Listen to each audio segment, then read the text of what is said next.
Hi, Dr. DiBernardo from New Jersey Plastic Surgery. Patients ask us about hair loss and what should they do. Fortunately, today we have two different programs for hair. One is hair transplant if you've lost a lot, but the other newest one is our new non-surgical program called Get Hair MD. Get Hair MD is a combination of all of the non-surgical things that work for your hair.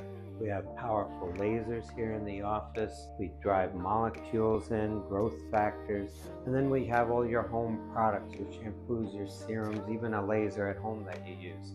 So whether it's surgical hair transplant or the non-surgical program, come into us at New Jersey Plastic Surgery and we can help you to see what the best program is for you.